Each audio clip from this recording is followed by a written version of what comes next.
Halo semua, salam sejahtera untuk kita semua. Perkenalkan, nama saya Tri Supri Jadiliu dengan NIM C1B019080 dari kelas Manajemen R001.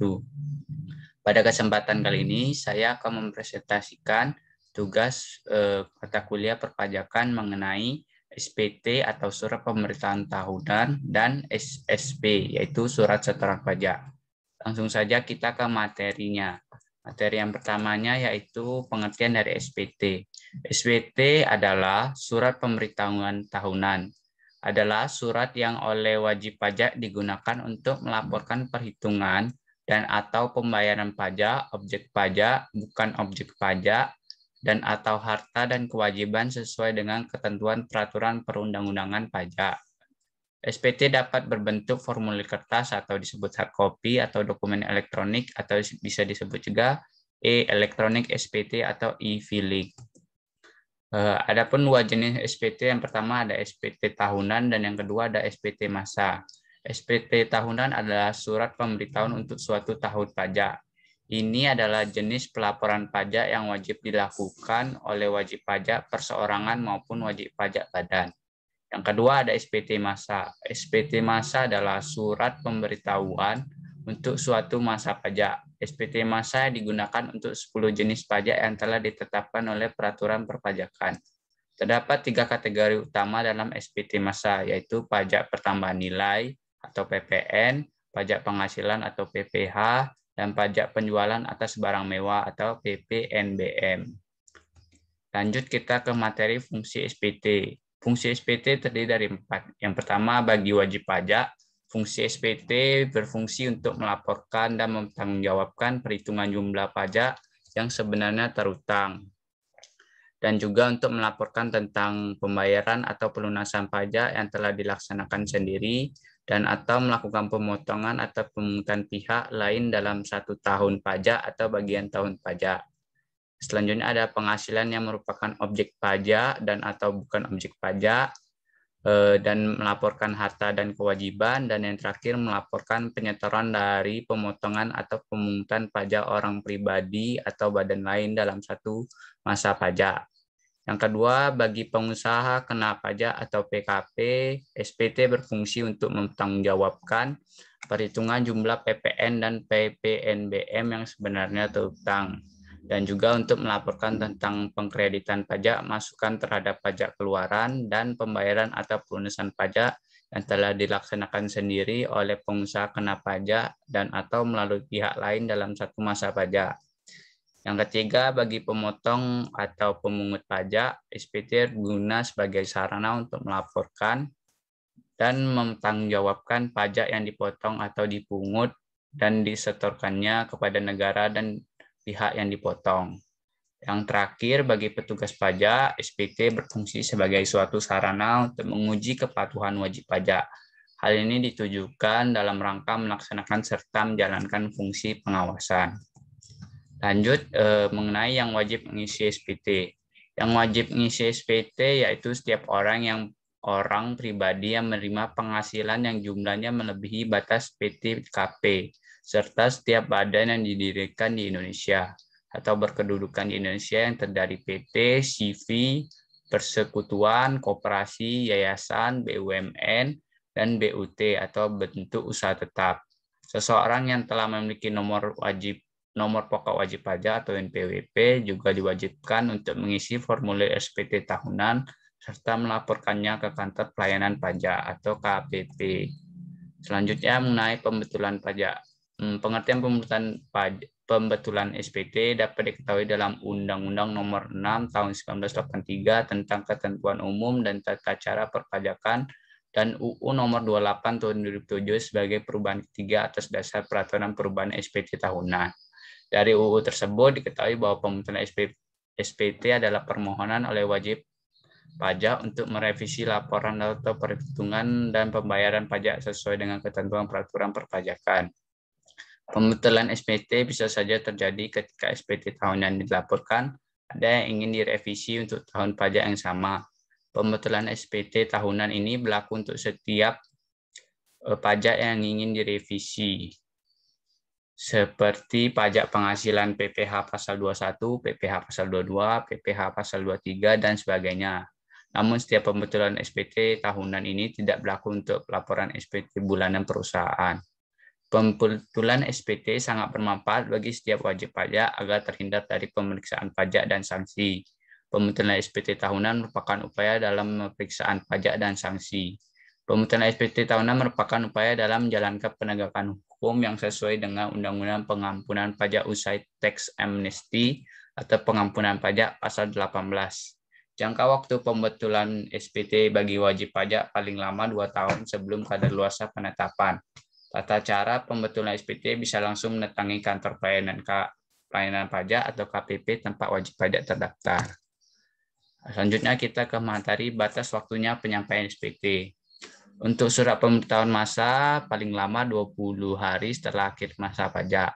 Khusus untuk surat pemberitahuan masa pajak pertama nilai disampaikan paling lama akhir bulan berikutnya setelah berakhirnya masa pajak. Untuk surat pemberitahuan pajak penghasilan wajib pajak orang pribadi paling lama 3 bulan setelah akhir tahun pajak. Dan yang terakhir untuk surat pemberitahuan tahunan pajak penghasilan wajib pajak badan paling lama 4 bulan setelah akhir tahun pajak. Selanjutnya kita ke materi penundaan penyampaian SPT. Penundaan penyampaian SPT tahunan dapat diajukan oleh wajib pajak pribadi dan wajib pajak badan.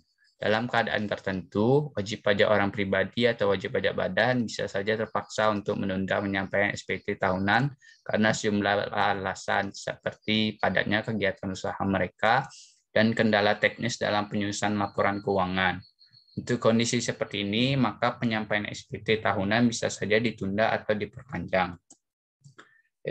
Adapun prosedur mengajukan permohonan atau penundaan perpanjangan SPT terdapat pada pasal 4 ayat 1 dan 2 Peraturan 21/PJ/2009, di mana di sana menjelaskan prosedur yang harus dilakukan oleh wajib pajak badan dan wajib pajak orang pribadi untuk mengajukan permohonan penundaan atau perpanjangan SPT, yakni sebagai berikut. Pertama, membuat pemberitahuan perpanjangan SPT tahunan secara tertulis. Permohonan itu disampaikan dalam formulir yang sudah baku berbentuk hard copy atau dalam bentuk data elektronik atau SPT. Jangan lupa masukkan dokumen lampiran yang diminta oleh dan diserahkan ke kantor pelayanan pajak atau KPP sebelum batas waktu penyampaian SPT tahunan berakhir. Selanjutnya, yang kedua, formulir permohonan itu harus ditandatangani oleh wajib pajak atau pihak kuasa yang ditunjuk. Jika pemberitahuan perpanjangan SPT tahunan diurus dan ditandatangani oleh kuasa wajib pajak, maka harus dilampirkan surat kuasa. Yang ketiga, wajib pajak harus menjelaskan alasan mengapa memerlukan kelonggaran waktu. Alasan itu disertakan ke dalam kolom yang tersedia pada formulir 1770 atau 1771. Selanjutnya kita ke denda bagi yang terlambat melaporkan SPT. Adapun denda bagi orang atau badan yang terlambat melaporkan SPT, yang pertama, jika terlambat lapor SPT masa pajak pertama nilai atau PPN, maka didenda 500.000 per masa pajak. Jika melanggar surat pemberitahuan masa lainnya, maka didenda sebesar 100.000 per masa pajak. Jika terlambat melapor laporan SPT tahunan bagi wajib pajak pribadi, maka didenda sebesar 100.000. Jika terlambat lapor SPT bagi wajib pajak badan atau perusahaan, maka akan didenda sebesar 1 juta. Lanjut kita ke materi sanksi tidak menyampaikan SPT. Terdapat sanksi bagi beberapa orang yang tidak melaporkan SPT, terdiri dari 6. Yang pertama ada ALPA, ada sanksi untuk percobaan tidak membayar, sanksi sengaja tidak menyampaikan SPT, sanksi pengulangan SPT, sanksi menyampaikan SPT tetapi tidak sesuai dengan batas waktu yang ditentukan, dan terakhir ada jika SPT yang telah disampaikan dibetulkan sendiri. Sanksi yang akan didapatkan jika melakukan ALPA terhadap pembayaran SPT yang disebabkan seperti tidak menyampaikan atau menyampaikan secara tidak benar, yaitu sanksi kurungan pidana 1 tahun dan denda 2 kali jumlah pajak yang tidak atau kurang bayar. Untuk percobaan atau penyalahgunaan NPWP atau NPDKP, menyampaikan SPT tidak lengkap atau tidak benar dalam rangka restitusi atau kompensasi, maka akan mendapatkan sanksi pidana 2 tahun atau denda 4 kali jumlah restitusi atau kompensasi. Untuk kesengajaan tidak membayar SPT, maka akan diberikan seperti tidak mendaftarkan diri, tidak menyampaikan SPT, SPT yang didapatkan tidak benar, pembukuan palsu, tidak setor pajak yang dipungut, maka akan disanksi pidana penjara 6 tahun, denda setinggi 4 kali jumlah pajak terhutang. Selanjutnya untuk pengulangan sengaja tidak membayar, syarat belum lewat 1 tahun selesai menjalani sanksi pidana sudah berbuat lagi, maka akan didenda atau diberi sanksi pidana 2 kali per sanksi. Selanjutnya, menyampaikan SPT tidak sesuai dengan batas waktu yang ditentukan, maka dikenakan sanksi administrasi sebesar 100.000 untuk SPT masa bulanan PPH dan 500.000 untuk SPT masa bulanan PPN. Untuk tahunan sebesar 100.000 untuk SPT orang pribadi dan 1 juta untuk SPT badan. Yang terakhir, jika SPT yang telah disampaikan dibetulkan sendiri, maka akan diberikan sanksi 2% sebulan maksimal 24 bulan atas jumlah PKB. Lanjut kita ke materi yang kedua mengenai SSP. SSP atau Surat Setoran Pajak adalah bukti pembayaran atau penyetoran pajak yang telah dilakukan oleh wajib pajak dengan menggunakan formulir atau telah dilakukan dengan cara lain ke kas negara melalui tempat pembayaran yang ditunjuk oleh Menteri Keuangan. Setiap SSP hanya bisa digunakan untuk melakukan pembayaran atau penyetoran untuk satu jenis pajak, satu masa atau tahun pajak, yaitu surat ketetapan pajak atau SKP, surat tagihan pajak atau SPT, surat ketetapan PBB, surat tagihan PBB, atau surat keputusan, atau upaya hukum yang mengakibatkan jumlah pajak yang harus dibayar bertambah. Adapun fungsi dari SPP itu sebagai bukti pembayaran pajak apabila telah disahkan oleh pejabat kantor penerima pembayaran yang berwenang atau apabila telah mendapatkan validasi. Fungsi utama SSP adalah sebagai bukti utama dan sarana administrasi bagi wajib pajak yang sudah melakukan pembayaran pajak sesuai dengan aturan yang berlaku. Adapun fungsi-fungsi lainnya seperti SPP sebagai tanda bukti pembayaran bagi para wajib pajak, dan yang kedua ada bukti pengesahan yang diberikan oleh pejabat kantor penerima pembayaran sebagai validasi oleh pihak yang berwenang sebagai surat atau dokumen yang telah terjadinya penyetoran pajak sebagai pengganti bukti potong, dan yang terakhir fungsi sebagai bukti pungutan pajak. Kita masuk ke materi yang terakhir mengenai batas waktu pembayaran SPP. Ada 3 jenis. Yang pertama, untuk surat pemberitahuan SPT tahunan PPH wajib pajak orang pribadi, batas waktu penyampaian SPP adalah paling lama 3 bulan setelah akhir tahun pajak. Tahun pajak adalah jangka waktu 1 tahun kalender, kecuali bila wajib pajak menggunakan tahun buku yang tidak sama dengan tahun kalender. Yang kedua, dikecualikan dari kewajiban menyampaikan SPT tahunan adalah wajib pajak orang pribadi yang dalam 1 tahun pajak menerima atau memperoleh penghasilan neto tidak melebihi penghasilan tidak kena pajak atau PTKP. Yang selanjutnya, kekurangan pembayaran pajak yang terhutang berdasarkan SPT tahunan PPH harus dibayar lunas sebelum SPT PPH disampaikan. Yang kedua, untuk SPP tahunan masa PPH wajib pajak, batas waktu penyampaian SPT-nya adalah paling lama 4 bulan setelah akhir tahun pajak.